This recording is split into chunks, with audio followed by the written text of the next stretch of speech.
Cet épisode est une présentation de Clarins. Salut tout le monde, bienvenue à un autre épisode de Génération Sidechick. J'espère que votre semaine se déroule à merveille. J'ai le plaisir d'avoir comme collaborateur à l'épisode d'aujourd'hui Assurance Emma, qui est une entreprise d'ici, une entreprise québécoise. Et je suis vraiment excitée de pouvoir collaborer avec eux parce que c'est des jeunes entrepreneurs tout comme moi. Donc, je suis très contente de pouvoir allier ma mission à la leur, qui est d'abord de démystifier qu'est-ce qu'une assurance vie. Et si vous ne savez pas c'est quoi, eh bien, je vous explique ça, c'est très simple. En fait, une assurance vie, c'est un montant forfaitaire libre d'impôt, donc non imposable, qui sera remis à vos proches en cas de décès. C'est en quelque sorte une sécurité financière, donc vous allez vraiment avoir la tête tranquille. Pas que vous allez être mort, mais bref, eux, ils vont avoir la tête tranquille si jamais vous arrive quelque chose puis vous avez des responsabilités à honorer, telles par exemple qu'une hypothèque, si jamais vous avez des enfants ou n'importe quel autre bien ou emprunt bancaire qui nécessiterait inévitablement un versement en cas de décès.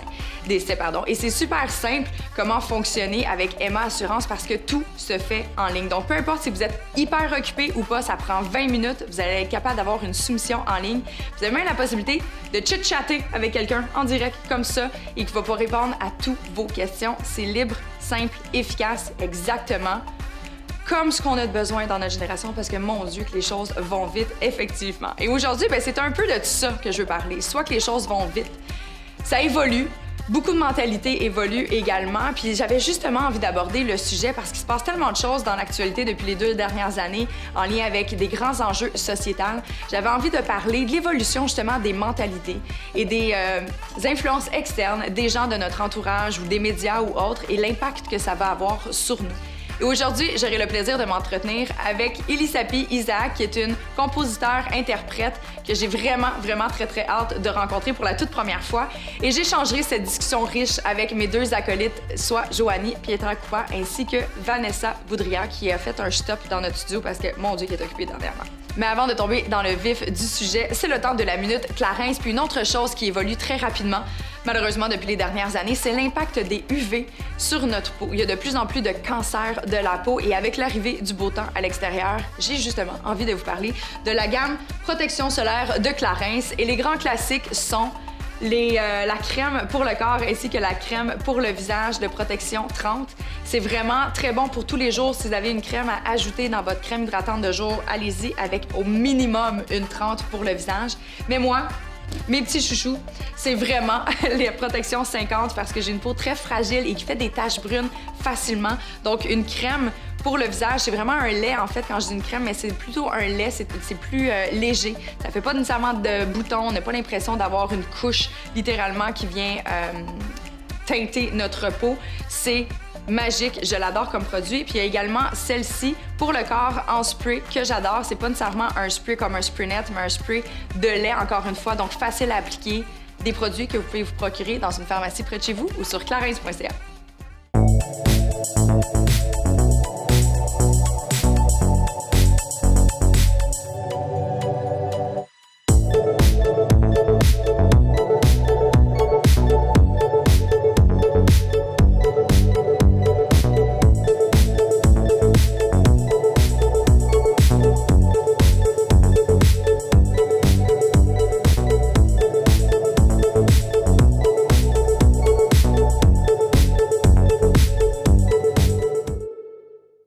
Hello, ladies! Bonjour! Allô. Comment ça va? Ça va très bien. Ça va super bien. Je suis tellement contente de vous voir.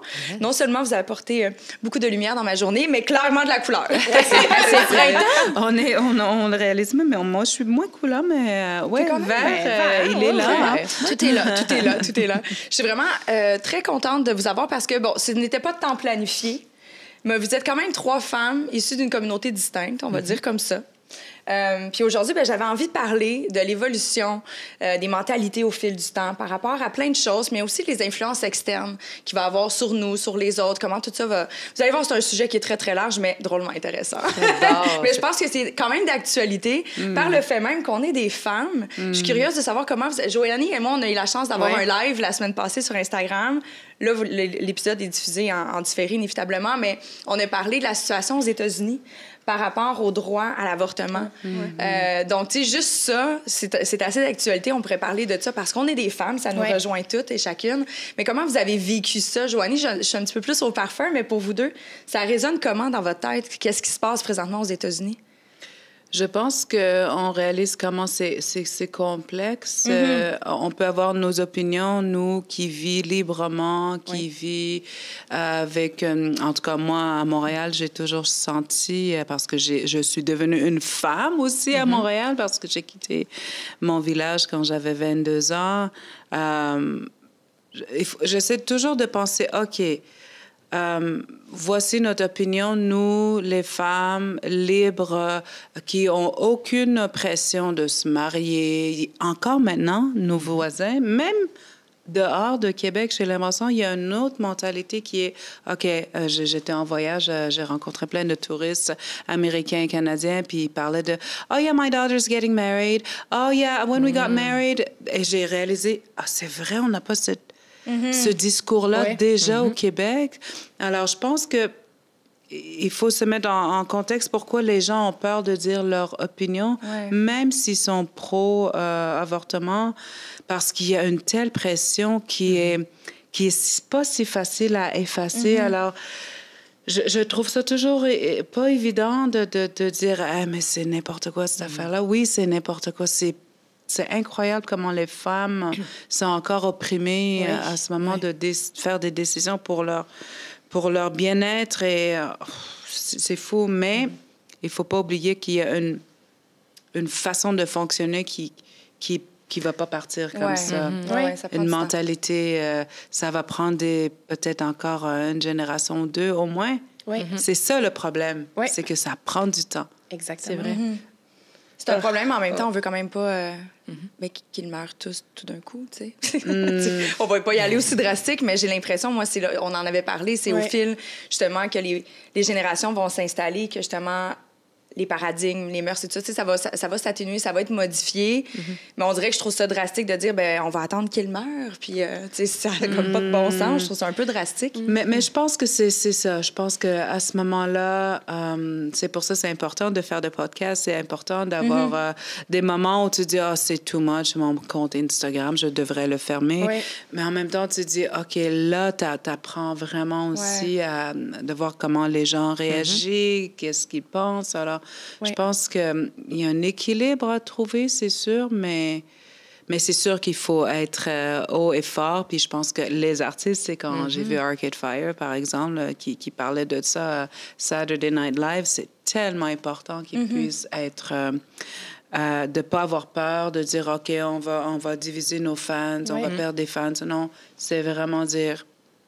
C'est ça, on croit à ça. Puis, vraiment. Puis, comparément à aujourd'hui, on a accès aux médias, donc on dirait que c'est beaucoup plus facile de voir les différentes opinions, puis de faire comme, OK, moi, je prends ce camp-là ou d'autres. Donc, tandis qu'avant, c'était juste du pal-pal, jase-jase, pardon, mais je trouve ça le fun d'avoir accès maintenant aux médias puis qu'on puisse voir facilement, même si ça se passe aux États-Unis, même si il y a plus d'accessibilité, mon Dieu, bon matin. Prends l'autre gorgée douillard. Oui, exactement. Mais tu sais, je trouve ça super le fun, puis on dirait que c'est beaucoup plus rassembleur aussi. Oui, tant mieux qu'on a les médias pour en parler, puis ça a un bel impact. Donc, vraiment. Je suis curieuse maintenant que je t'ai face à face. Hey, bonjour. Vanessa, tu ne veux pas d'enfant? Non. Et tu es très à l'aise, inévitablement, pour en parler parce que c'est un choix qui est bien assumé. Vraiment. Mais justement, sachant que tu ne veux pas d'enfant, toi aussi, la façon de réagir face à cette situation-là, ça a dû t'affecter drôlement parce que qui pourrait t'imposer si jamais tu tombes enceinte par accident ou quoi que ce soit? J'ose croire que tu prends des précautions, mais ceci dit, tu serais quand même prise avec un choix de vie qui n'est pas le tien. Non, c'est ça, exactement. Cette semaine, ça m'a comme encore plus frappée. Tu sais, c'est sûr, j'ai mal à mon utérus, là, comme on dit. Je fais comme, OK, c'est assez intense, mais ça a été comme... J'essayais de me mettre un peu à la place des autres. Je fais comme, mais comment qu'ils vont faire? T'sais, on a accès ici à l'assurance maladie. S'il y a quoi que ce soit, c'est gratuit et tout. Moi, je pense au coût. C'est déjà juste un accouchement, ça coûte extrêmement cher aux États-Unis. Donc, j'imagine pas, l'avortement, ça va être combien? Tu sais, c'est... Je sais pas, je faisais juste penser à ces femmes-là. Je dis, mon Dieu, c'est un choix personnel d'être une mère ou non. Je respecte les deux. De mon côté, moi, j'en veux pas juste parce que j'adore les enfants. Je trouve ça le fun. Mais c'est peut-être juste pas pour moi. Et ça a été une décision que j'ai prise dans les dernières années aussi avec avec mon conjoint aussi. Mais je sais pas, ça me comme... Je sais comme mélangé à l'intérieur. J'étais comme, je trouve ça plate qu'on est encore... pas qu'on en parle encore, mais que ce soit encore un débat. On peut-tu juste être libre et faire notre choix? On peut-tu, tu sais... C'est ça. J'étais un peu encore, pas mélangée, mais déçue. C'était le seul mot, oui. Clairement. Mais tu sais, puis juste par le fait même que tu veux pas d'enfant, ça aussi, on a énormément évolué dans les dernières années. Les femmes, il y a pas si longtemps, on n'était pas à l'aise de le dire à haute voix. Haut et fort, là. Haut et fort, tu sais, de... Je sais pas comment et pourquoi que ça a pris autant de temps, parce que justement, c'est notre corps. Pourquoi qu'on serait obligé de mettre au monde... Tu sais, c'est quand même... C'est un énorme processus, là. Désolée, messieurs, vous allez jamais comprendre. Non. Mais c'est un énorme processus de créer un être humain, là. Mais encore C'est aujourd'hui, excuse-moi, mais en même temps, encore aujourd'hui, il y a des gens qui je fais, je veux pas d'enfants. Ah oui, mais pourquoi? C'est peut-être une génération plus vieille que moi, mais ils comprennent pas encore. Mais tu sais, ton besoin premier, c'est de ça. OK, peut-être, je peux comprendre, mais des fois, tu fais le choix de pas en avoir, comme tu fais le choix de pas te marier ou de, tu sais, de ton orientation, peu importe. C'est juste un choix personnel, mais je me sens encore jugée des fois. Mais aussi, en espérant dans la génération qui s'en vient, vraiment. De pas devoir dire que je veux pas d'enfant, de tout simplement être. De le justifier. Bon, Parce ça peut que être personnel. c'est parce que c'est quand même lourd aussi. C'est vraiment. pour une femme de dire non, je vais pas. Parce que moi, j'ai des amis. Moi, j'ai 3 enfants. J'ai ma grande, puis j'ai ma deuxième batch. Je les appelle la deuxième batch. Moi aussi, j'adore ma deuxième batch. Mais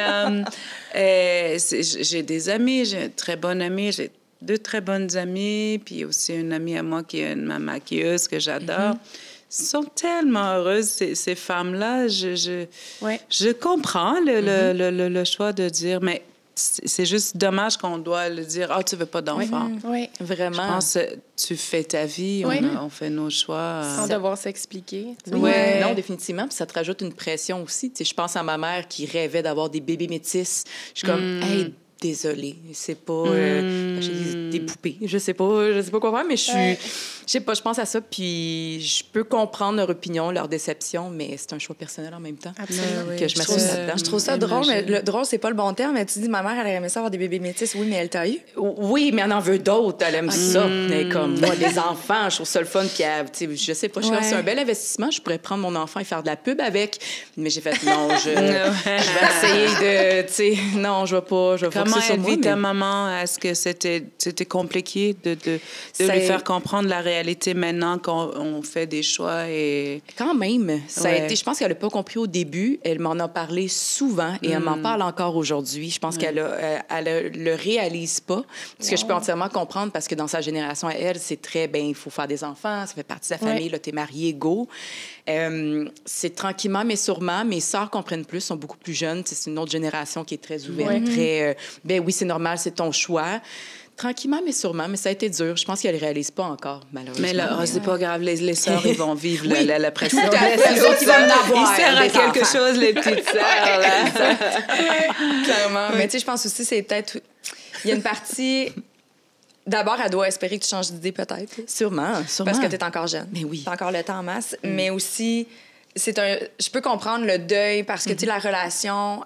Être parent, être grand-parent, c'est 2 choses complètement différentes. Oui, exactement. Fait que, tu sais, je peux comprendre le deuil de « Ah, j'aimerais ça être grand-maman ». Tu sais, ça y enlève quand même, tu sais, d'un coup... Moi, je veux déjà être grand-maman, c'est fou. Déjà? Je sais, désolée. Non, mais non, j'adore. Me juger, là. Non, j'étais genre impressionnée. C'est parce que moi, je suis née déjà maman. Parce que à cause de nos traditions, j'ai 4 noms. J'ai Akumalé, Glissé, Ropanor et Lessapé. J'ai 4 noms. Et souvent, avant que tu nais ou quand tu nais, pour honorer quelqu'un, tu nommes ce bébé-là à tel ancêtre ou à telle tante qui vient de mourir. Et là, quand tu nais, tu deviens le cadeau qui va presque guérir les gens qui vivent un deuil. Alors, tu deviens une réincarnation. Oui. C'est tellement cute, c'est tellement beau. Wow. Et quand je suis née, j'étais déjà mariée, j'avais déjà des enfants parce que j'étais nommée à telle ou j'étais déjà grand-maman.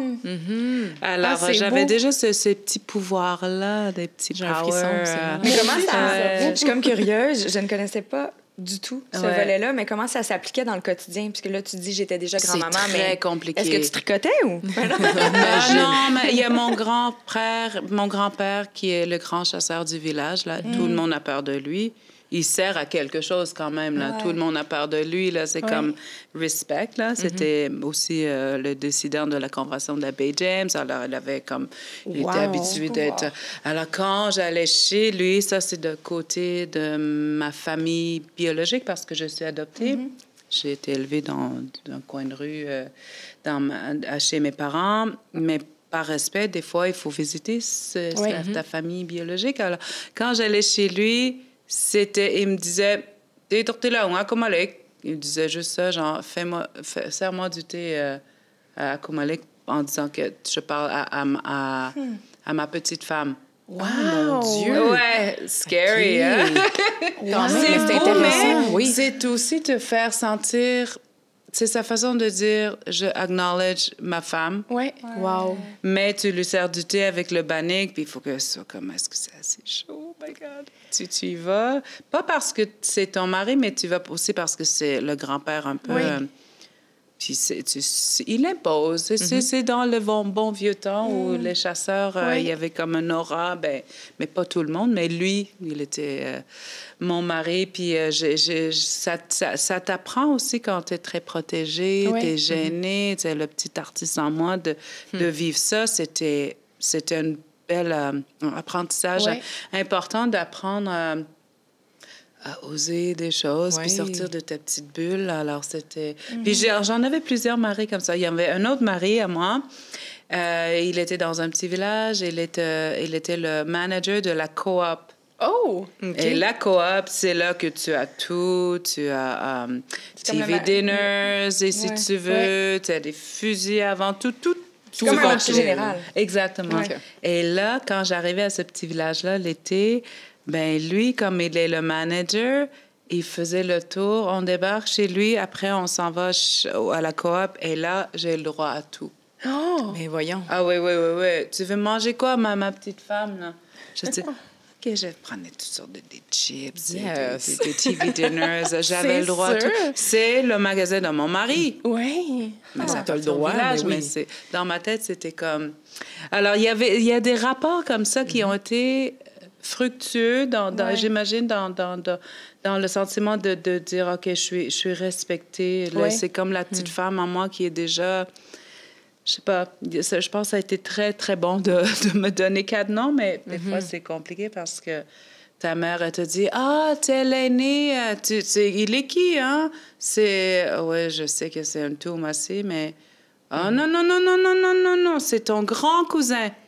Là, t'es mélangé dans le côté familial. Oh my OK, je God. comprends. Alors, moi, Ouais. là, à chaque fois que je rencontre des gens, je dis, tu viens d'où? OK, quelle famille? C'est quoi ton nom de famille? Je suis comme ça, c'est parce que c'est ma façon de décoder tout de suite Ouais. les gens. Tu viens de quel? Ah, tu viens de Saguenay. Ah, ouais, quel... Tu sais, Oui. j'ai ça en moi. Alors, ça a été utile pour plein de choses, mais c'est Ça un t'a peu, responsabilisé aussi jeune, quand même, tu sais. Ben oui, c'est un grand oui, mais c'est des fois, j'ai l'impression que j'ai beaucoup de personnages Ouais. en moi aussi. Plein Crois-tu de que vie, c'est venu plein de- justement activer le côté, J'aime ça. ta passion pour les arts, puis ton besoin d'interpréter tout ça, le fait que tu étais habité par différents personnages, justement?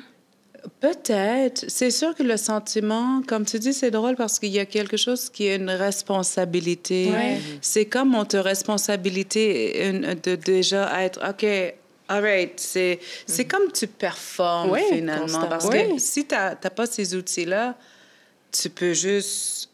Tu sais, j'ai des cousines et j'ai du monde qui vit la même affaire que moi, qui sont un peu introvertis parce que c'est juste too much pour leur personnalité. Mais je pense que ça a cliqué avec ma... C'est ça, ce côté-là de... Ouais. All right, oui.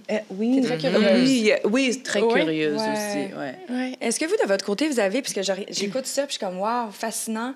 Je pense que moi, il y a un mur entre tout ce qui est tradition, communauté. Tu sais, moi, mes parents se sont éloignés de la religion, puis c'est probablement la seule chose qui pouvait nous rassembler face à des façons de faire qui sont vraiment propres à la communauté et tout ça. Tu sais, mes parents, ils ont énormément souffert. Ben, en fait, plutôt mon père, là, énormément souffert,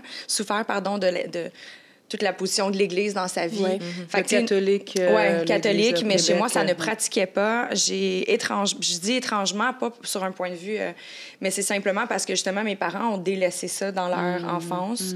Mon père a énormément de difficultés face à ça. Tu sais, je pense qu'encore aujourd'hui, il y a des deuils à faire, puis l'acceptation face à ce qu'il a vécu en tant qu'enfant.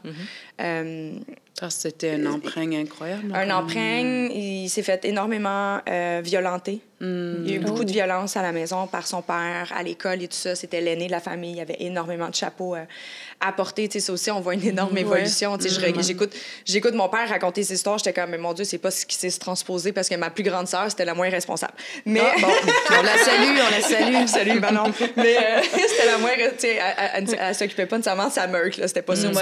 Mais chez mon père, c'était l'aîné. S'il y avait un plus jeune qui faisait un mauvais coup, c'est lui qui mangeait le bâton. Tu sais, il y avait beaucoup...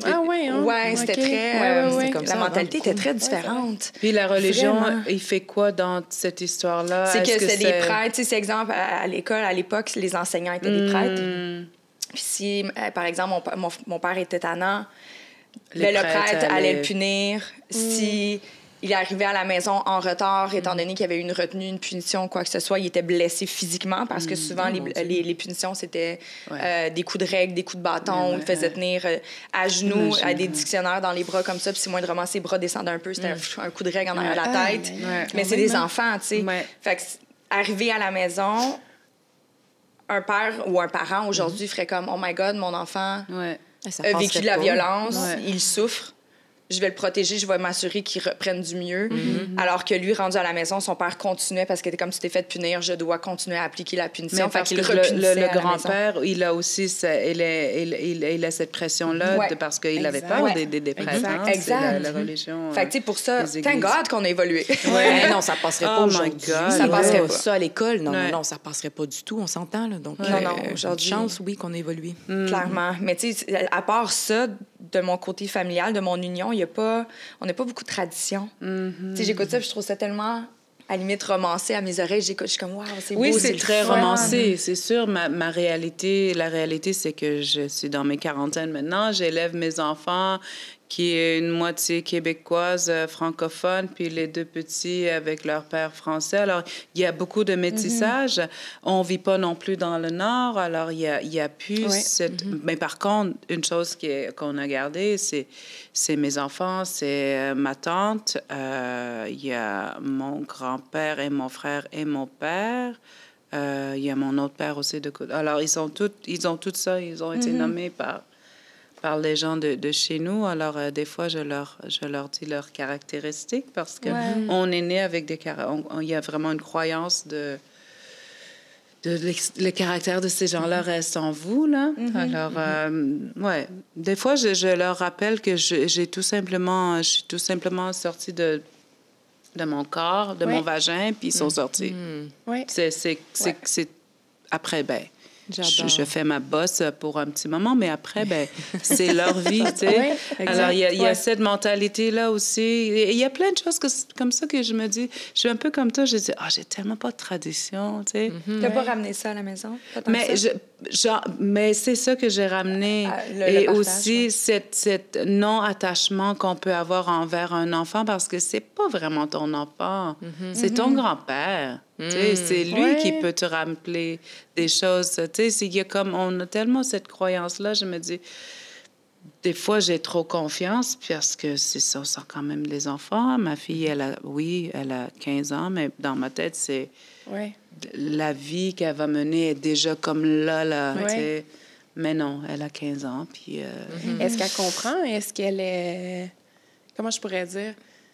Est-ce qu'elle est intriguée par toute cette historique-là? Oui, j'imagine. Oui, bien sûr.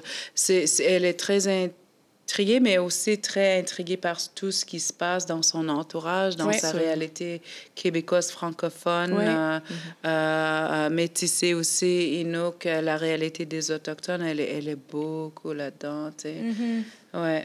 Mais toi aussi, Vanessa, je vois que vous avez quand même un point en commun. Est-ce que peut-être encore aujourd'hui, mais est-ce que tu avais cette curiosité, justement, de connaître l'évolution de tes deux communautés, de tes deux réalités qui étaient quand même distinctes? On s'entend être québécois, ça a quand même une certaine présence différente de... Vraiment, vraiment. Tu sais, la différence, par contre, c'est que moi, j'ai jamais connu mon papa biologique, qui est d'origine haïtienne. Tu sais, donc, j'ai toujours été élevée dans le côté plus québécois de ma mère, qui vient de Québec, donc très grandie sur la Rive-Sud. Donc, ça a toujours été pour moi plus présent le côté québécois que haïtien.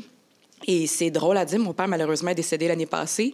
Puis j'ai plus su sur son histoire dans la dernière année que depuis 30 ans. Tu sais, j'ai appris où il était né exactement, comment sa famille comment sa famille a déménagé, où ils sont rendus en ce moment et tout. Donc, c'est comme... J'en ai appris davantage, mais ils sont pas tant connectés à l'Haïti, encore une fois. Ouais. Ils parlaient pas créole non plus. Ouais. Donc, c'est sûr et certain que j'ai un petit côté de moi qui fait comme « Ah, je suis déçue, j'aurais voulu savoir c'est quoi mon histoire, c'est quoi mon origine, parler créole davantage. » Mais en même temps, je connais aussi très bien mon côté québécois, donc j'assume pas mal les deux. Ouais. C'est sûr, après, quand j'arrive, mettons, dans une communauté plus haïtienne, je suis un peu comme rejet, si on veut, parce que je suis trop blanche pour la communauté noire.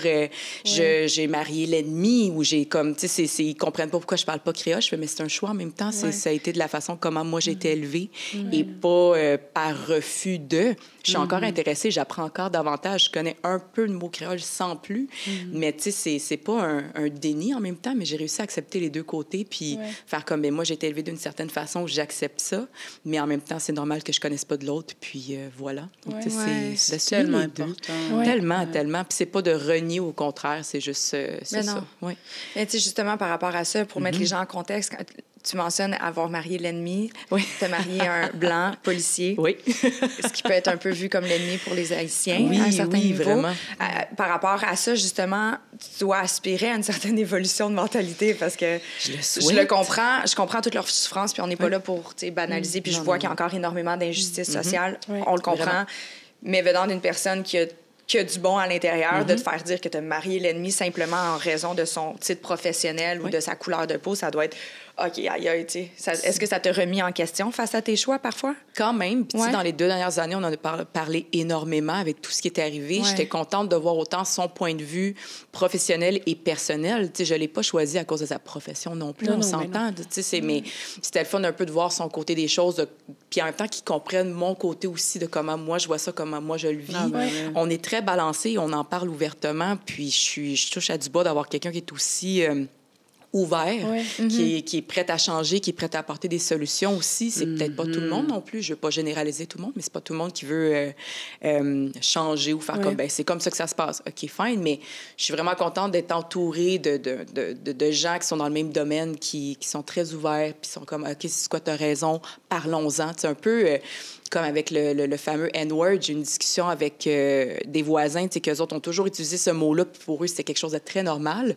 Donc, je me suis assise avec eux pendant 2 heures pour leur expliquer le pourquoi qu'ils disaient ça. Je le comprenais, qu'ils venaient de Valleyfield, puis j'étais comme, écoute, Rive-Sud, je comprends, mais parce que je l'ai vécu aussi, puis j'ai mais aujourd'hui, ça ne peut plus se dire, et voici le pourquoi. Donc, tout est dans le partage, l'ouverture, de rester calme aussi, tu sais, c'est pas de commencer à se chamailler puis d'être frustré. On peut être frustré, mais tant que tu restes dans l'ouverture puis d'en parler, c'est important. Accepter aussi que la discussion de 2 heures, ça va être dur. Oui, vraiment. Ça va pas être facile. Je pense que c'est souvent ça notre problème, c'est que aussi, tu sais, j'étais avec ma belle-mère un soir, mon chum n'était pas là, elle vient de la France, elle a 71 ans, il y a quand même des réalités très différentes de génération et aussi de culture.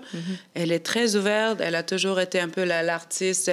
Mais même là, alors, c'était dur. J'ai failli vraiment... J'ai dit, Domi, non, on va pas.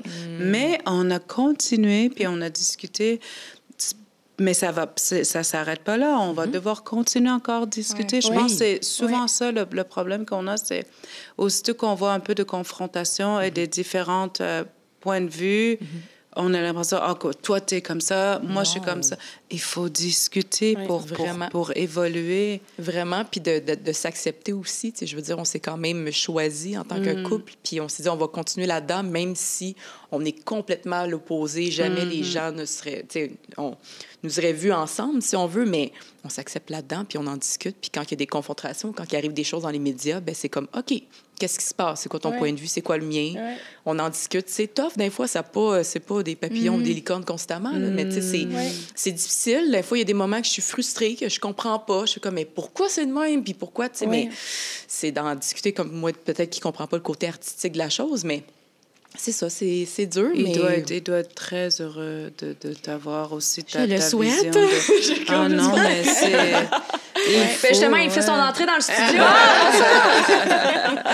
Non, mais je le souhaite beaucoup. Puis, tu sais, je pense que c'est le fun d'évoluer là-dedans aussi. Puis, voilà. Donc, si je suis capable d'en inspirer d'autres, tant mieux. Tu sais, je dis pas qu'on a l'histoire parfaite, mais tu sais, il y a une façon quand même que tout se peut, on va dire ça. Tellement. Oui. Mais de toute façon, tu sais... qui est parfait. Non, mais c'est ça. Quel mariage. Exactement. On va se le dire. Ça, c'est un autre podcast, là. On va s'en parler. J'aimais parce que quand t'es entrée, Elisabeth, dans le studio, t'as fait comme... On pourrait parler aussi de ma relation avec mon adolescence et mon ex-conjoint. J'étais comme... Bien sûr, c'est un autre épisode. Un autre podcast, un autre. Non, mais c'est sûr que, tu sais, quand on élève des enfants, puis on est séparés, puis c'est un tabou, mais on peut pas toujours s'entendre. Puis, c'est... Non, on parle pas de l'ex, on parle pas... Mais on a dit, c'est la communication. Ouais, exact. Absolument. Même si t'es plus avec ton ex, il y a ton chum. Oui. C'est la communication. Constamment. Il faut... on nous a pas appris quand on était petits. Non, et pas celle en texto que tu peux interpréter à ta façon. Ouais. Mais, la vraie, Imagine. de s'asseoir, prendre un café, prendre Ouais. le temps, et pas juste comme un petit texto, un petit FaceTime que tu peux interpréter à ta façon. On s'entend. Est-ce que par rapport à ça, vous voyez justement l'évolution? Parce que je trouve que dernièrement, au début, bien, inévitablement, comme n'importe quoi, ça évolue, puis on s'adapte, on s'habitue, à tout de moins. Mais tu sais, au début, la communication par message texte, j'avais énormément de chicanes. Parce que justement, on se comprenait pas. Puis j'étais comme, oh my God. Puis là, aujourd'hui, on dirait que les gens ont un peu lâché prise ou arrêté de prendre les choses davantage personnelles, faire comme, je viens de recevoir un message, je suis pas certaine que mon interprétation me fait du bien, je vais aller valider l'information que j'ai reçue avant de pogner les nerfs. Mais ça, je vois beaucoup une évolution par rapport à ça. Puis je trouve que dans mes relations interpersonnelles, ça fait tellement du bien. J'ai pas l'impression que je dois justifier constamment. Non, mes intentions sont pures, je suis une bonne personne, je suis ton amie, je suis pas ton ennemi. Tu sais, on dirait qu'il fallait tout le temps que je suis comme, voyons, pourquoi tu vois les choses de cette façon-là? Tu me connais-tu? Tu sais? Puis je trouve que dans la dernière année, surtout, peut-être en raison de la pandémie qui a fait qu'on était obligés de communiquer seulement par texto, email ou FaceTime ou peu importe, mais je trouve que ça s'est beaucoup amélioré. Ça fait du bien. Mais j'ai l'impression qu'aussi les gens, peut-être, avec la pandémie, ont eu besoin de comme reconsolider les liens aussi. Là. Tu sais, moi, je me suis sentie encore plus reconnaissante pour toutes les relations que j'ai dans ma vie, même des relations imparfaites ou, tu sais, des gens avec qui j'ai de la difficulté, justement, à communiquer. J'en ai, là, des amis avec qui c'est pas tout le temps parfait. On est très différentes. Puis c'est comme si ça m'a vraiment ouvert les yeux à quel point ces gens-là m'apportent quelque chose, je leur apporte quelque chose. Puis ça m'a donné envie de rester vraiment plus en contact... en personne, justement, là, de communiquer, de chérir ces relations-là. Bref, donc, oui, moins le texto, plus le vrai. Là, plus le vrai, mais juste d'arrêter de s'arrêter aux mots, là, je sais pas. Là, je m'excuse, j'ai pas sorti le bon emoji. Excuse. Ça arrive. Mais tu m'as envoyé un OK, mais pas de happy face. T'es-tu fâché? Là, je suis comme, ben voyons. C'est la gestion d'énergie aussi. Des fois, tu vois un texto, puis t'es comme, j'ai-tu envie de prendre le temps de le lire? Comment je me sens en ce moment? Peut-être pas. Je vais juste attendre un peu ou comme répondre à tel appel ou tel courriel. On est tous dans les courriers en ce moment, de travailler puis tout ça. Je vais prendre le temps. Ou comme, peut-être pas. On dirait que la gestion d'énergie est plus là depuis la pandémie, j'ai l'impression. C'est de choisir. Ça oui, ça non. Ce qui est important, là. T'sais. Vraiment. Ce qui est important, mais tu le dis dans la gestion. C'est vraiment une gestion. Une chose qui n'arrête pas d'évoluer. Puis je sais pas si un jour, on va être capable de se calmer, mais ça va tellement vite. Tout va tellement vite. Les gens sont impatients. Je sais pas si ça vous arrive souvent, mais moi, je reçois encore des messages textes. « Hey, je viens de t'envoyer un email. » Je suis comme, hey, ça fait 5 minutes. Là. Gestion, dans ça, là, tu dis « gère-toi ». Comme, calme-toi, là. Mais les gens, ils ont des attentes. Le temps, c'est comme si la valeur du temps n'existe plus. Est-ce qu'on va le rattraper? Moi, c'est ça ma crainte. J'ai lu un truc sur le rapport, le travail, que finalement... Parce qu'à un moment donné, il y avait la mode, on va On a fait des études, on a vu que si tu travailles de la maison avec un peu moins d'heures, tu es aussi efficace. Oui. Mais là, il y a un autre truc que j'ai remarqué, c'est que les gens commencent à travailler, ils se réveillent, ils checkent leur email. Ouais.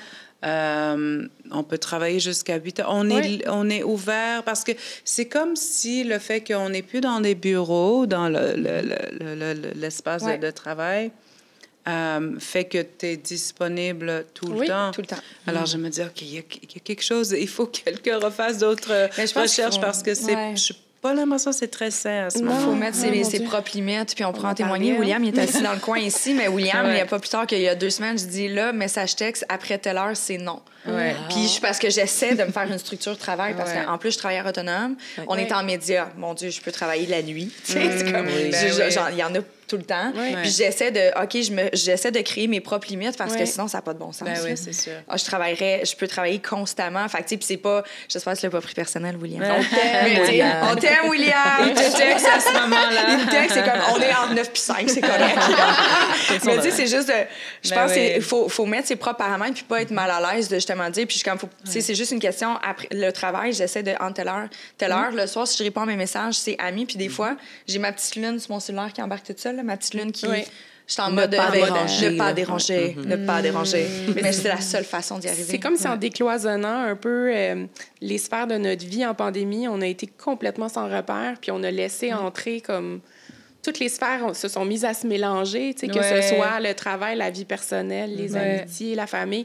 On dirait que tout est devenu un gros melting pot, puis là, on n'était plus capable de s'arrêter. Puis je suis la première, on en parlait tantôt, là. Je suis la première à faire du 8 à 8, puis je trouve ça épouvantable de ne pas être capable de déconnecter comme ça. Puis je sais pas où dans le monde, là, ils ont interdit les courriels des patrons après telle heure. Après 9 heures, je crois.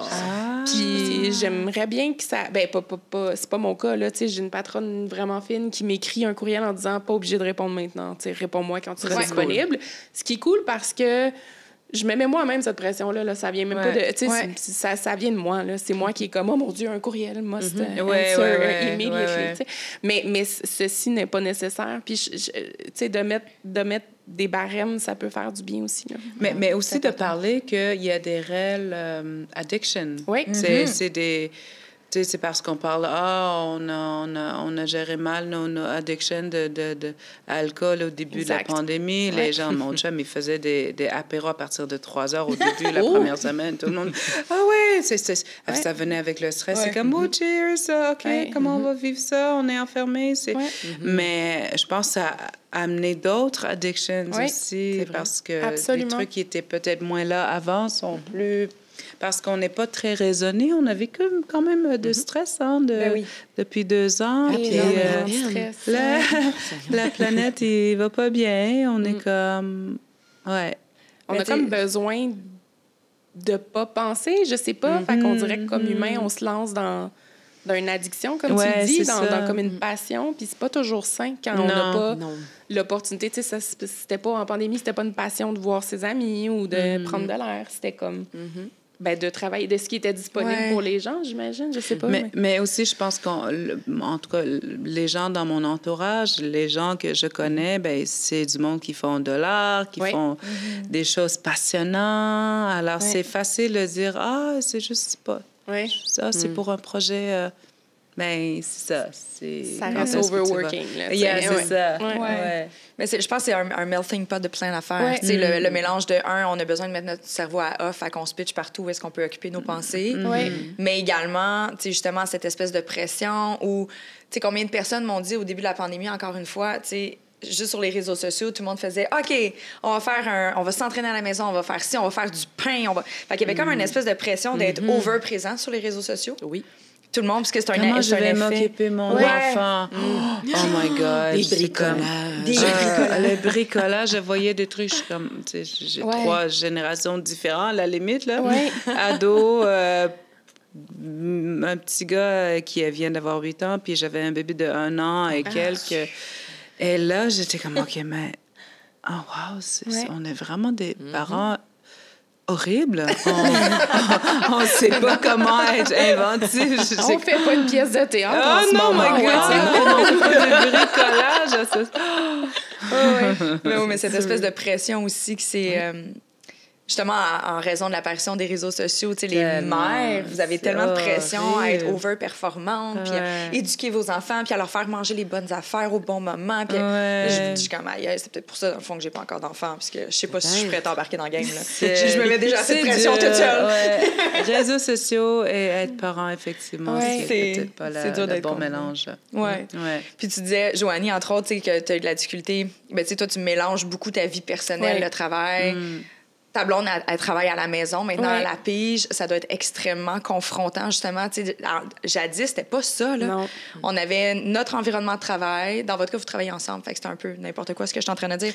Mais... Non, mais oui, mais... C'était très séparé, puis là, tout est ensemble, tu sais. Puis en plus, on habite dans un tout petit 4,5 minuscule parce que on paye vraiment pas cher notre loyer, puis on aimait ça voyager avant, tu sais, prendre l'auto, puis aller... Puis là, maintenant, ben on n'a pas pu. Fait que, tu sais, on dirait qu'on a passé notre pandémie sur le sofa dans le salon à travailler les deux sur notre ordinateur. Épouvantable. Puis, tu sais, pas être capable... Puis en plus, tu sais, on est deux workaholics, c'est un peu pas capable de décrocher, très passionnés par ce qu'on fait. Fait qu'on dirait qu'on... Tu sais, on passe notre vie sur le sofa. Là, écoute, on n'en peut plus. Tu sais, des fois, on faisait juste louer un chalet pour comme être dans un autre univers. Là. C'était comme... Tu sais, c'est difficile de faire une coupure quand même de « OK, là, bon, le travail, c'est terminé. Je me rassois sur le même sofa et maintenant, c'est ma vie privée. » Tu sais, c'est comme difficile de passer d'un à l'autre. Oui, c'est sûr. Fait que c'est comme si tout est venu se mélanger un peu de façon floue. Oui, très, très floue. Une autre chose qui a peut-être été floue, c'est justement quand tu t'es mis en couple avec une femme. Oui. Tu sais, est-ce que ça le... Tu sais, il y a énormément d'évolutions. L'été arrive, on pense à la Pride, on dit il y a vraiment... la fierté Montréal s'installe en ville, il va y avoir les drapeaux bientôt. Mais tu sais, ça aussi, ça a énormément évolué. Est-ce que tu ressens un changement depuis, par exemple, ça fait quoi, 4 ans? Ça fait 4 ans, oui. 4 ans? Hey, je suis bonne. Oh, c'est pas parce que je travaillais avec eux autres que, tu sais... on est des anciennes collègues. Mais tu sais, est-ce que tu vois que, justement, une certaine évolution par rapport au regard que les gens ont sur toi? Mais je suis vraiment chanceuse, je dois le dire. Là. Je suis super privilégiée dans mon couple, dans le sens où j'ai jamais vraiment vécu de l'homophobie perso. Quand j'ai fait comme mon coming out, I guess, je sais pas trop. Puis ça, c'est une autre affaire que si tu planes d'avoir à faire ça, on peut juste vivre notre vie. T'sais. Moi, puis surtout, c'était comme à 30 ans, là, c'était comme... Parce que je suis sortie avec d'autres filles avant Marie-Michel, mais tu sais, d'avoir à le dire publiquement, c'était super bizarre pour moi parce que j'ai pas envie de coller une étiquette là-dessus. Je sais même pas où je me situe. J'aime encore les hommes, j'aime les femmes. Tu sais, je sais pas, je tombe juste amoureuse d'une personne. Tu sais. Puis, bref, en tout cas, fait que ça, c'était bizarre. Mais c'était bizarre pour les autres, ça, tu sais. Puis pour moi, je pour pense d'avoir à le dire. Okay. Tu sais, c'est comme t'as pas à faire un coming out de « je suis hétéro ». Tu sais, c'est comme... comme non, mais si jamais un jour je tombe en amour avec une femme, par exemple, j'aurais pas le choix. Ouais. C'est comme... Dans les médias, tu veux dire? Ou... Ben, les médias, ou même à mon entourage, je pense qu'un coming out, c'est plus comme... C'est pas pour soi qu'on le fait, c'est pour les autres, là. Absolument. Moi, je voulais pas le faire. Je voulais pas en faire. Puis c'est que tout le monde me disait toujours « Ah, un petit chum, as-tu rencontré un gars? » Puis à un moment donné, j'étais comme « Ah, mon Dieu, là, de genrer ça. » Fait que là, j'étais comme « Non, j'étais avec une femme. » Tu sais, j'ai comme pas eu le choix de le dire, tu sais. Puis dans les médias, on dirait que ça fait qu'on rencontre beaucoup de gens, des gens de qui on n'est pas proche nécessairement, là, mais j'ai comme pas eu le choix de le dire. Puis, tu vois, j'ai été super chanceuse. J'habite à Montréal. Il n'y a pas beaucoup d'homophobie où j'habite. Tu sais, dans mon quartier, c'est super hétéroclite. C'est le fun. Il y a plein de cultures, il y a plein de gens, il y a plein de... Tu sais. Puis, fait que j'ai jamais senti ça personnellement, mais tu sais... C'est sûr que je constate que j'ai beaucoup d'amis maintenant qui sont en couple avec des femmes ou des hommes dans des couples same-sexe, mettons. Puis, tu sais, je trouve ça beau à voir. J'ai l'impression que les gens se permettent, c'est peut-être plus d'être eux-mêmes. Puis peut-être qu'il y a des gens qui auraient été... Tu sais, il y a pour beaucoup de gens, c'est confrontant de vivre ça. Moi, ça ne l'a pas été du tout. Mais tu sais, on dirait que les gens d'en voir de plus en plus, ça leur fait du bien, puis ils se permettent de vivre des belles expériences, mais... ça les inspire aussi. Ça devient une norme encore. Ben oui, c'est ça, tu sais. J'ai une amie qui m'a raconté une histoire d'un ami. Il y a un petit gars qui dit « OK, papa, maman, asseyez-vous. » Et puis les parents sont comme « OK, c'est bon. » Et il dit « J'ai quelque chose à vous dire. » Puis il dit « Je fais mon coming out. Je suis straight. » Oh mon Dieu. C'est tellement Faut qu'il fasse, là. Oh mon Dieu. C'est tellement cute. Mais c'est parce que tout le monde est ce qu'il veut. Lui, je suis straight. J'étais comme, OK, qu'est-ce que ça veut dire? Ouais, t'es straight? Déception. C'est boring. Drôle. Comme, d'accord, tu sais, mais en même temps, c'est cute. Je trouve ça. Oui. C'est mignon, je trouve ça. Mais à la limite, pourquoi pas? Mais oui. C'est vrai, pourquoi parce pas? que ça va probablement faire l'inverse. Oui. C'est la génération de mon fils, Tayara, c'est incroyable. Là. C'est de sa sœur, déjà. Oui. Mais le petit gars de 8 ans, là, c'est notre petit... lui, Ils m'ont tout de tout. tout est possible. Tout est possible. Les enfants de ma sœur, ils ont 8 ans puis 5 ans. Puis tu vois, la 5 ans, à la garderie, ils faisaient des cartes pour la fête des mères ce week-end. Puis là, c'était comme, qu'est-ce que je fais si j'ai 2 mamans? Moi, qu'est-ce que je fais si j'ai 2 papas? Puis là, la garderie, ils étaient comme, OK, tout le monde a fait des cartes, c'est pas grave, on va donner ça aux parents. Tu sais. C'est clair. Mais c'est super sweet, tu sais. Je pense qu'elle était pratiquement la seule à avoir comme, tu sais, des parents hétéros. Je trouve ça super sweet. C'est comme, c'est beau de voir ça, ça évolue, puis c'est différent. Puis ça s'accepte, puis c'est pas étrange. Puis, tu sais, manière, c'est t'habituer à avoir des parents same-sexe, justement. Puis je trouve ça cute. Tellement. Vraiment, mais tu sais, c'est sûr que justement, le fait de voir ça, tu sais, au tout début, même quand tu as 3-4 ans, c'est encore un peu omniprésent, mais tu vois 2 papas venir reconduire ton ami. Tu sais, puis là, t'es comme, c'est différent, c'est différent. Mais le dialogue est nécessaire, puis je trouve ça le fun parce que, inévitablement, ça fait son sens naturellement, mais tu sais, j'imagine pas. Tu sais, si moi, plus jeune, j'étais arrivée à la maison après une journée à la garderie, puis j'aurais dit à mes parents, tu sais, j'avais 2 mamans qui sont venues reconduire, je pense que mes parents auraient fait comme je sais pas quoi dire. C'est C'est un autre monde. Oui, tout dépendant comment tu es élevé, c'est sûr. Mais... C'est un autre monde. Puis ça, props to us, parce que je pense qu'on les a beaucoup aidés à évoluer. Tu sais, j'écoute mes parents, mon père qui... Puis, tu sais, il y avait énormément de fermetures, ça fait partie de la culture, de l'Église. Tu sais, il y a beaucoup de raisons. Je pense pas que c'est fondamentalement et intrinsèquement une mauvaise personne, mais il y avait beaucoup de réflexes qui se font pas, là. Que ce soit côté racial ou, tu sais, que ce soit... Écoute, tu sais, des fois, je l'écoutais puis j'étais comme, aïe, de quel monde viens-tu? Mais le fait d'avoir 4 filles qui ont patauge dans des univers complètement distincts, je vais quand même me donner beaucoup de mérite là-dedans parce que je suis la plus colorée de la famille. Avec ton chandail, ça paraît. Je suis celle qui habite en ville. Tu sais, j'ai plein d'amis gays, voilà. Mais tu sais, chez moi, c'était même très jeune, avant même que ça devienne, je vais dire, une norme, là, d'être entourée de gens avec une variété de culture et d'orientation sexuelle. Mais même plus jeune, à l'école primaire, c'était quand je voyais une fermeture d'esprit de mon père, puis j'étais comme, ouais... T'es fermé par rapport aux Noirs? Parfait. Je fais un party, c'est juste mes amis noirs que j'invite. Moi, c'était comme dans ta face. Il va falloir que tu t'habitues. On n'est plus dans ton ancienne mentalité. On n'est plus là, tu sais. On a besoin de ça, de confronter des fois. Puis tu sais, puis on voit une certaine ouverture aussi. Tu sais, je pense à mes beaux-parents qui viennent de Gaspésie, qui n'ont jamais vu de communauté ethnique. Moi, j'arrive là-bas et je me rappelle, mon beau-père, Édouard, disait à sa fille, qui est la sœur de mon chum, jamais tu vas ramener un noir ici, tu vas voir. Puis moi, j'arrive, coucou! Je suis comme, bienvenue. Donc, je leur ai un peu montré. Allô, papa! Exactement. Je commence à chanter. On va être ensemble pour les prochaines années. Puis, tu sais, comme... Ils étaient juste hyper ouverts. Ils ont posé des questions. Ils ne savaient pas c'était quoi la communauté LGBTQ+.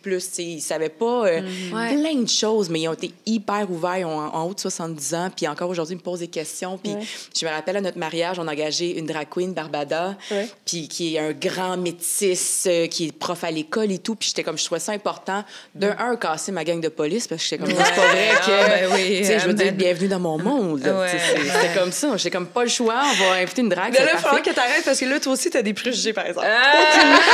Aucunement, mais j'étais quand même de fou un peu. Mais comme, non, mais tu sais, j'avais besoin que ça soit beaucoup plus ouvert. Puis, tu sais, comme, j'ai dû expliquer c'était quoi une drag queen à mon beau-père. Faire comme, mais là, tu sais, puis comme la première chose, il dit, ben là, il cache ça où? Je suis comme, OK, là, vous allez avoir une discussion ensemble. Je veux pas, tu sais, donner des mauvaises informations. Vraiment, mais tu sais, c'était juste une belle ouverture. J'ai aimé ce côté-là de la curiosité qui était comme, c'est inconnu, mais pourquoi pas, jason-jason, puis ça va être le fun. Vraiment. Donc, je pense que la curiosité, en fait, c'est vraiment la qualité clé à toute évolution. Je pense que si tout le monde était un peu plus curieux, il y aurait tellement moins de guerre dans le monde. Chris, oui. Excusez. Non, mais tu sais, juste l'acceptation de faire, tu sais, au lieu d'y aller avec un regard justement ouvert, avec de la curiosité, faire « Hey, je ne connais pas ça, ça me déstabilise. » J'ai envie d'en apprendre davantage, tu sais. D'y aller avec juste cette douceur-là envers soi-même, surtout parce que, tu sais, c'est normal d'être déstabilisé quand tu rentres dans un univers où on te met de l'avant, un univers que tu connais pas, puis tu sais pas comment te positionner. Mais tu sais, si t'es curieux envers toi-même puis envers ta propre évolution, il y a personne qui peut être fermé d'esprit, puis il y en aura plus des affaires, je sais pas, on aurait peut-être plus besoin de marcher à chaque 2 mois pour une cause, là, tu sais, éventuellement. Quoique c'est très santé, marcher, mais... Ouais, c'est nécessaire en même temps. C'est ça. Vraiment. Comment on fait des enfants curieux? Tu sais, c'est aussi peut-être arrêter de poser ces questions-là, puis plutôt essayer de sentir que tout notre espace, tout notre univers, notre communauté appartient à tout le monde. Oui, c'est vrai. Tu sais, je pense que c'est ce sentiment-là de dire, OK, ouais, je pense qu'être curieux, c'est aussi être curieux de vouloir vivre des sensations bien. Oui. Je pense qu'être curieux, parce que j'essaie de penser à mes enfants, tu sais, comme mon petit tailleur, elle va dire, ouais, mais maman, j'ai rien fait. Quand tu m'enlèves ça, je sais pas, j'ai pas de soccer. Mais tu sais quoi? C'est une très bonne chose. Il faut que tu apprennes à ne rien faire et être pogné avec ça. En tout cas, moi, ça m'a fait un monde. Toutes les possibilités étaient là parce que j'étais pognée dans une petite île avec mes parents plus âgés, avec rien à faire, avec personne d'autre. J'avais que... Alors, chacun va chercher sa curiosité, mais... Ouais, c'est un drôle de truc, hein, de dire, il faut faire des gens curieux, mais... Mais pas des faire, mais juste d'être un peu plus curieux de, OK, tu sais, par rapport à l'inconnu, en fait. Oui, Ça, exactement. Au lieu de l'accueillir avec une réticence puis d'avoir peur. Il faut le voir comme une opportunité. De dire, voilà. C'est beau, ça. Qu'est-ce que je peux... j'aime puis ça. aussi apprendre à dire, qu'est-ce que je vais pouvoir prendre. Oui, avec ses ongles. J'adore les grandes griffes. Je pose toujours... J'ai toujours l'exemple de mon cousin Johnny, qui est un chasseur, qui est élevé par des aînés comme moi, adopté, puis... Mais aussitôt qu'il voit mon chum ou quelqu'un qui arrive avec des façons différentes de cuisiner, des gadgets, comment je peux amener ça dans la nature quand je vais aller chasser avec mon bateau, comment le drone, lui, il est comme... Alors, tu sais, quand tu penses aux Inuits, tu dis, on veut pas évoluer, on veut garder nos traditions. Non, c'était l'inverse. On veut trouver des outils pour mieux avancer notre façon de survivre et notre façon de faire des choses qui va nous rendre qui va nous faire avancer plus vite pour certaines choses, des outils, des bijoux, dans tout, tu sais. On a inventé de la maison à partir de la neige, là. Hey. On a inventé de bateaux à partir des baleines. On a inventé des floaters à partir de la peau du phoque. Tu sais, alors quand on dit, mais vous autres... Je dis, non, bring it! Moi, on va faire quelque chose avec ça. C'est ça aussi, être curieux. C'est pas juste, la vie est belle. C'est comment je peux aller chercher un truc nouveau puis le rendre l'intégrer à ta culture, mon avantage. Oui, c'est ça. Je pense qu'il y a ça aussi qui est un peu dans nos gènes, peut-être. Quand on parle de Gaspésie ou Saguenay, peut-être ils n'avaient pas besoin nécessairement de survivre. Ils avaient tout ce qu'il faut. Alors, hey, don't come here. Tandis qu'il y a certaines mentalités où les gens ont besoin de survivre. C'est comme, tu viens, mais comment je peux... Puis il y a peut-être ça aussi, historiquement, qui... Moi, je réfléchis beaucoup là-dessus, sur la curiosité. Comment est-ce qu'on est né curieux? Ou est-ce qu'on... Mais je pense que par défaut, la curiosité... Après ça, tu sais, on a chacun un tempérament puis une personnalité différente, mais tu sais, j'ai jamais vu un enfant... quand il est en âge de commencer à se trimballer à 4 pattes, de pas même essayer. Pas curieux, Il va essayer, il va aller dans une direction, il va se relever, il va tomber. Puis ça fait partie d'une certaine curiosité d'essayer juste de marcher ou d'apprendre. Tu sais, si t'es pas curieux, tu y arriveras jamais. Tu sais, il est fait, oh my God, j'ai envie d'aller là, puis je vois du monde debout, puis ça va vraiment plus vite debout. Je vais peut-être essayer de me lever. Fait que, tu sais, c'est comme ça, c'est instinctif. Il y a beaucoup d'instinct, inévitablement, mais je pense qu'il y a un moyen de... On s'est vraiment, je trouve... endormi au fil du temps. On est tellement moins connecté à notre instinct. Justement, moins dans la nature aussi. Moins dans la nature, tu sais. Si on était... Tantôt, tu disais quelque chose qui était vraiment beau, Elisabeth, tu disais... sais, si les gens... On était juste connectés par rapport au fait d'être bien, puis à notre sentiment et tout ça. Mais tu sais, ça aussi, je pense, ça fait partie de l'instinct. Quand on est instinctivement connecté à soi-même, on veut juste être bien. Les émotions sont là pour nous guider. Fait que, tu sais, si on est bien, pourquoi le repousser? Est-ce que ça change vraiment quelque chose d'avoir une personne métisse ou homosexuelle à côté de moi? Non, moi, je suis bien, parfaite. Au contraire, si t'arrives avec plein d'aversions, c'est là que t'as plein d'émotions négatives, puis c'est pas le fun. Mais quand on est bien, on a tellement d'amour aussi. Oui, on est connecté à l'amour, le vrai amour, pas l'amour sexuel, le vrai amour de... cette naïveté qu'on a quand on aime, mais je pense que c'est aussi qu'on perd quand on n'est plus connecté à la nature, on n'est plus connecté dans la communauté, on est comme super individualiste. C'est très facile d'aller là dans notre environnement, de se fermer. Ah non, c'est bon, I can do my own thing, c'est ma vie. Puis... Mais, c'est curieux. La notion de curiosité, je pense qu'on peut très vite, tel un enfant naisse, lui donner une ligne directrice. C'est là que je me dis, oh my God. On les cadre trop ou on leur enlève de leurs possibilités. Oui, mais tu sais, vraiment, on veut les surprotéger, mais c'est sûr que c'est difficile.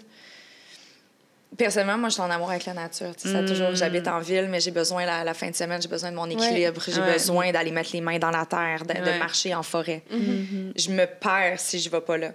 Ceci dit, il y a des personnes qui vont jamais en nature. Il y a des personnes qui se connectent même pas à l'essence même de la planète. Fait que c'est très difficile, ou à la limite, c'est très facile de jamais développer ça. Ou, ben voici ton chemin, tu vas rentrer dans un filon conducteur. À 4 ans, tu es en prématernelle, on te met en maternelle, tu vas faire ça. Tout le monde a des iPads, tu vas avoir un iPad. Tu sais, c'est comme on décide de ton chemin au lieu de juste instinctivement laisser l'enfant se diriger lui-même, tu sais. Ben, ça se cultive, là, justement, la curiosité, l'amour, l'ouverture sur sa communauté puis tout, tu sais, mais il faut que ça vienne de tout autour Selon de toi, qu'est-ce qu'on aussi. devrait faire pour justement le cultiver davantage? Moi, je pense que... Non, je sais pas. Mais c'est vrai que ça se cultive. Mais ça se cultive, je Comme pense. on évolue, moi, je suis tellement une meilleure personne depuis que j'ai rencontré mon chum, tu sais. Puis les gens disent « Oh non, mais non, toi, tu viens du Nord, t'es parfaite, t'es comme... Tu respires l'air de bon... je sais pas, des zen. » Je dis « Non, je suis un être humain avec mes bébites, avec mes... Mais j'ose espérer aussi que mon chum, il vit la même chose. Puis il me le dit des fois, j'ai dit « Ah, c'est vrai, tu m'as tellement appris de ne pas faire... » de ne pas parler de ce que je ressens envers une nouvelle personne que je... Tu sais, de rester... Tu sais pas. L'apparence, la surprise. C'est nothing. C'est rien, là. C'est comme... Alors, je pense qu'on est beaucoup là-dedans, puis on essaie d'éduquer nos enfants de pas faire de remarques, de juste... Non, d'accepter. C'est quand on est fermé qu'on est comme... Ah ouais, tu sais, comme... Non, c'est... Pour moi, là, je peux pas accepter que mes enfants font des remarques de différence, c'est... Parce qu'avant, il y a même pas à peine quelques années, il y a 10, 15 ans, même pas. C'est complètement le contraire. C'est encore plein de questions. Puis là, je sens que les prochains enfants, la prochaine génération va être beaucoup plus ouverte à justement pas passer des commentaires. Absolument. C'est tout à fait normal. Je souhaite que ça soit aussi ailleurs éventuellement. Je sens qu'ici, qu'au Québec, on est quand même bien ouvert quand même. Puis à Montréal, il y a encore des petits défauts à travailler, c'est sûr et certain. Mais je souhaite que dans d'autres pays aussi, ça soit éventuellement comme ça. Donc, j'avais lu un livre, dommage, j'ai vraiment pas de mémoire pour les noms, mais l'autrice était super intéressante parce qu'elle approchait les préjugés comme un... C'est instinctif, puis c'est comme un peu normal dans une évolution cérébrale, dans une communauté ou autre. Les gens se créent des préjugés pour s'infliger une certaine limite. C'est comme... OK, je comprends. C'était super intéressant, la façon, elle dit, les préjugés d'une personne, il faut les voir justement comme, OK, lui, il avait besoin de se limiter parce que peut-être qu'il était plus insécure dans telle sphère de sa propre personne. Donc, c'est créer des préjugés. Tu sais, à la limite, moi, les personnes que je vois super homophobes, mais tu sais, on va vraiment dans le caricatural, on s'entend, là. Mais tu sais, quelqu'un hyper homophobe, je suis comme, peut-être que tu as des questionnements par rapport à ta propre sexualité qui te challenge en ce moment. Peut-être, oui. Moi, je suis vraiment convaincue. J'ai travaillé avec un psychologue parce que... Il n'y en a pas vraiment dans le Nord, mais moi, je travaillais avec les jeunes en difficulté dans mon ancienne école, puis j'étais la travailleuse sociale de l'école, puis il m'a tellement appris Parce qu'on rencontrait certains... Oui. Oh, Ouais. On l'imagine. Je dis, hey, à la limite, trop. Ouais. Trop masculin, trop loud, trop... Ah ouais. Mais c'est parce que lui, il a dit... Celui-là, je peux te dire, il a tellement peur. Mais tellement peur qu'il peut être excité par un homme. Juste l'idée, ça le fait freaker. Alors, il en met. Parce que pourquoi en mettre autant? C'est pas nécessaire. C'est parce que... non. Les deux sexes nous habitent, oui. Au préalable. L'espace d'un instant, à tout de moins. Là. Après ça, toutes les théories sont bonnes. Puis je suis pas là pour faire les théories de tout le monde. Là. Mais par l'espace d'un instant, on a été les deux sexes. Là. Vraiment. Oui. J'ai l'impression aussi ceux qui sont beaucoup plus ouverts et accueillants le ressentent facilement sur ceux qui se restreignent un petit peu plus. Tu fais comme, il y a un petit quelque chose. Hein? C'est clair. Oui, là, je le vois pas un problème. Mais il y a comme une petite réticence. OK, parlons-en. Ouais. C'est là que tu essaies de comme, relaxer un peu. Faire comme, Hein, pourquoi t'es de même? Puis on dirait que tu le ressens. Moi, c'est instinctivement parlant, je le ressens constamment. Je suis comme, il y a un petit quelque chose à travailler ici. Parlons de ta sexualité, comment ça va? Et on dirait qu'il y a, vraiment, tu le ressens facilement, j'ai l'impression. Ouais. Je trouve ça le fun. On est allé dans plein de directions, inévitablement. C'était une discussion, c'est un sujet tellement large, mais je retiens tellement de belles choses. Tu sais, que ce ne soit, bon, de travailler justement sa curiosité, on en parlait, mais aussi d'y aller avec qu'est-ce que je peux retirer. C'est quoi le mot que tu avais utilisé? Là, on dirait que j'essaie de faire un wrap-up, mais d'y aller avec un curiosité, mais de juste prendre ce qu'on peut Ah oui, mais apprentissage. prends un profit. Tirer profit. T'en veux une histoire, j'adore. Ah oui, tirer profit. Comment je vais évoluer ou comment je vais devenir plus forte à la limite. Ouais. Cultiver l'amour. Communiquer. S'écouter. Revenir un petit peu à l'intérieur de soi, puis revenir aux sources, je pense. Oui. Aux sources, les affaires les plus basiques, des fois, c'est ce que ça nous prend. Oui. C'est pas tout le monde qui est obligé d'aller faire une randonnée de 7 heures comme moi. Là. Non. Ah non. Tu sais, je suis vraiment intense. Mais tu sais, juste de sortir un peu de ta technologie puis de ta tête, juste pour... Tu sais, tout est justement tellement dans un environnement contrôlé que si tu fais juste laisser ton esprit être... Oui. Il y a tellement de réponses qui vont venir. Puis je pense que l'évolution, c'est là que ça se cache. Oui. Prendre le temps. Prendre le temps. Oui. Prendre le temps, my God. Serait-tu le fun de faire la comment ça s'appelle? Pas un promo, mais mise en marché avec le slogan « Prendre le temps ». Prendre le temps. On se part des T-shirts, on se part du merch. Prendre le temps. Écoute, j'ai toutes les possibilités du monde en ce moment pour te vendre ton merch. J'ai un site. Ça pourrait être juste une mentalité de prendre le temps. Comme les gens qui ont quitté le podcast ont pris le temps de se reconnecter avec nous. Justement, on vous remercie d'ailleurs parce que justement, ils prennent le temps à toutes les semaines d'écouter puis ça leur fait du bien. Voilà, c'est la preuve. On est là. Un gros merci. C'était super le fun. C'était doux et bonbon. Ça m'a fait du bien. Je suis comme, tu vois, vois, t'as pris le temps, tu t'es posé, tu vas pouvoir retourner travailler Ouais, avec plein de nouvelles énergies.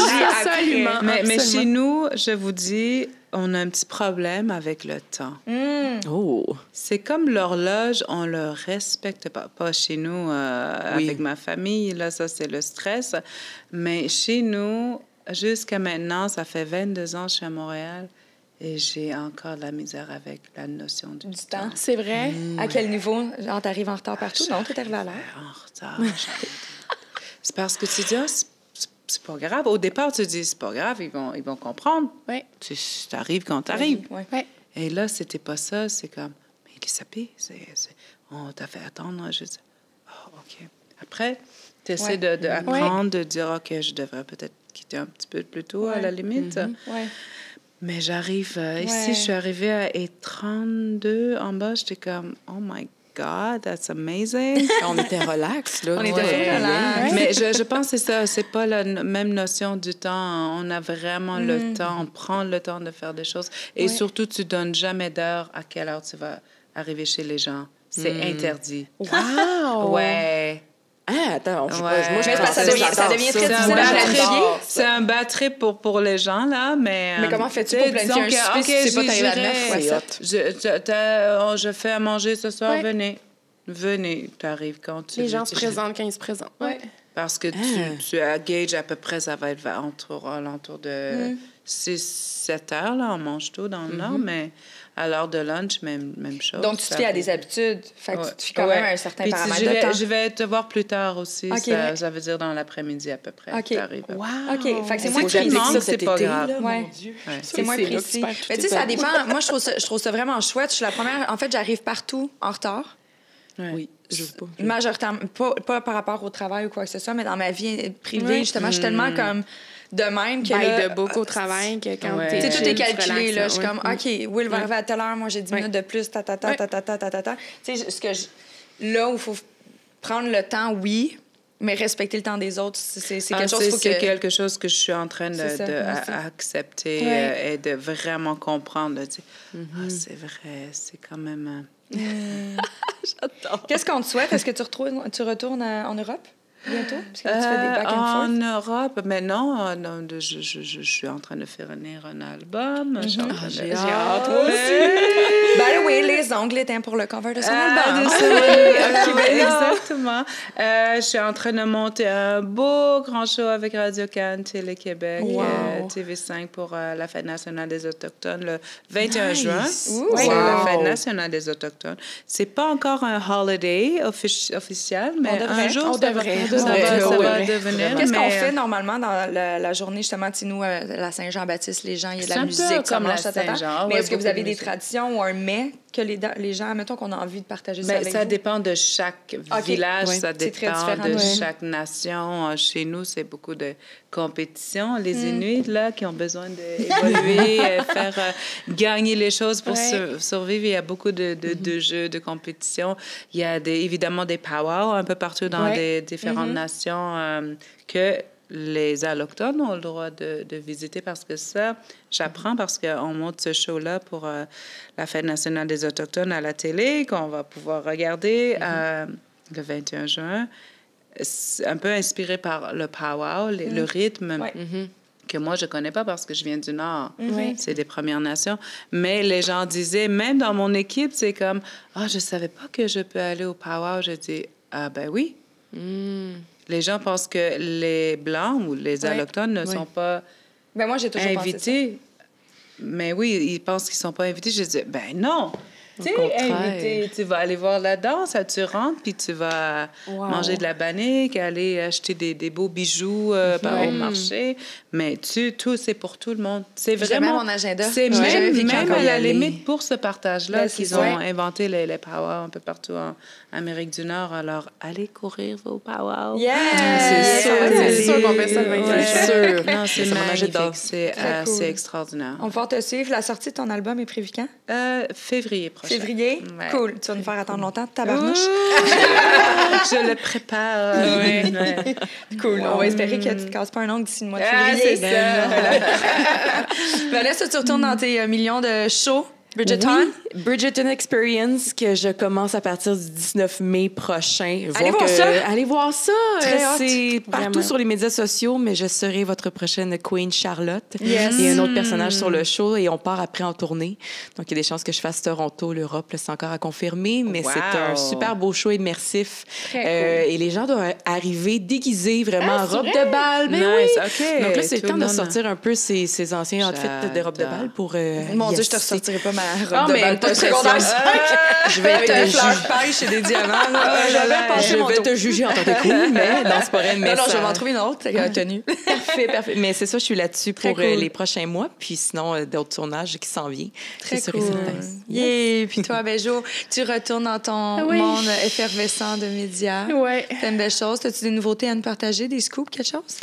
Hey, j'ai dit ça, je pense pas. J'en profite, on se voit pas si souvent, dans le fond. À peu près une fois par mois. Fait que j'en profite. Je suis comme, qu'est-ce qui se passe? On a des prochains magazines qui sortent. Sur le Québec, c'est Monia Chokri. J'ai très hâte de voir son nouveau film Babysitter, qui apparemment est excellent, qui est sorti en France avant le Québec. Là, je suis pas contente. Puis, c'est vrai. Puis sur le Canada, c'est Sienna Miller. OK. Nice. Donc voilà, c'est ça. On a des nouveaux numéros qui sortent. On te suit. Oui, tu es inspirant. Bravo. Un gros merci d'avoir fait une petite place dans votre horaire chargé. Puis, on se retrouve la semaine prochaine. Merci à notre présentateur Clarence et aux assurances Emma. Puis on se dit à la semaine prochaine. Bye! Bye!